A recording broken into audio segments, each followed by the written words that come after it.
અત્યારે ગાંધીનગરમાં અને સમગ્ર ગુજરાતમાં ધોધમાર વરસાદ ચાલી રહ્યો છે.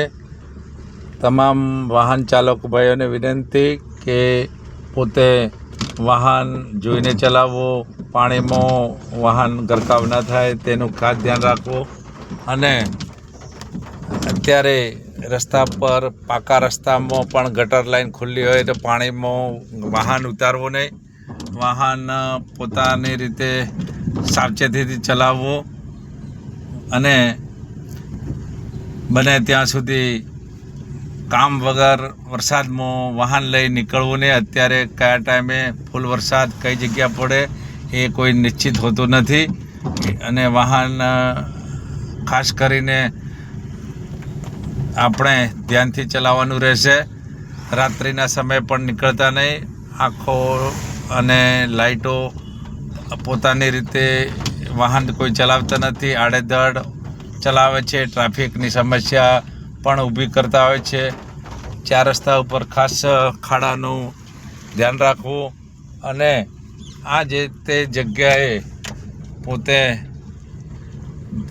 વાહન કાચા રોડ ઉપર અવશ્ય લઈ જવું નહીં, કેમ કે કાદવ કીચડમાં વાહન ફસાઈ જાય, તમે એકલા હો તો કાઢવામાં મુશ્કેલી પડે, બંધ પડી જાય તો બહુ વારંવાર સેલ ન મારવા અને શાંતિથી વરસાદ રહે પછી ગાડી સ્ટાર્ટ કરવી તો તમને જલ્દી ગાડી સ્ટાર્ટ થઈ જશે. પરંતુ એકવાર બંધ થયા પછી એને ચાલુ કરવા માટે વારંવાર સેલ મારશો તો બેટરી પણ ડિસ્ચાર્જ થશે અને ગાડી ચાલુ થશે ને તમે ખુદ પોતે મુશ્કેલીમાં મુકાશો. અન્ય વાહન સાથે બોલાવીને ખેંચાવી લઈ જવી પડે એવી પરિસ્થિતિ સર્જાય છે.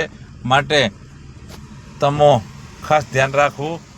અત્યારે વાહન અને મોટા પાયે વરસાદ વરસી રહ્યો છે. ઘણી જગ્યાએ બહુ જ બધી ગાડીઓ પાણીમાં ગરકાવ સોસાયટીમાં થયેલી જોવા મળે છે.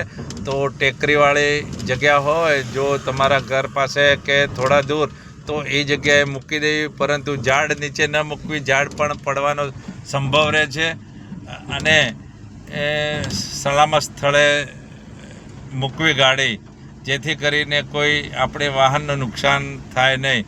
અને ખાસ વરસાદમાં સંભાળીને ચલાવવું. ટુ વ્હીલર બાઇકો પણ આપણને ઓવરટેક કરતા હોય છે, અથડાતા હોય છે, અકસ્માતનો ભય રહે છે. માટે શાંતિપૂર્વક વાહન ચલાવવું હિતાવહ છે. ચોમાસામાં ખૂબ જ ધ્યાનથી ચલાવવું વાહન અને રસ્તા પર ઓઇલ ઢોળાયેલું સંભાવના હોય છે. ઓઇલ ઉપર જો આપણું વાહન જતું રહે તો એક સાઈડે ખેંચાઈ જાય છે અને વાહન અકસ્માતનો ભોગ બને છે.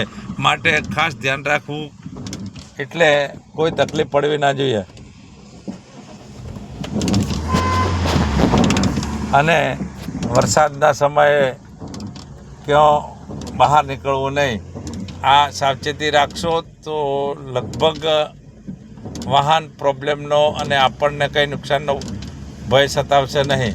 કામ વગર બહાર નીકળવું નહીં, એ જ મારી વિનંતી. વિડીયો સારો લાગ્યો તો લાઈક કરજો, શેર કરજો. જય હિન્દ, જય ભારત.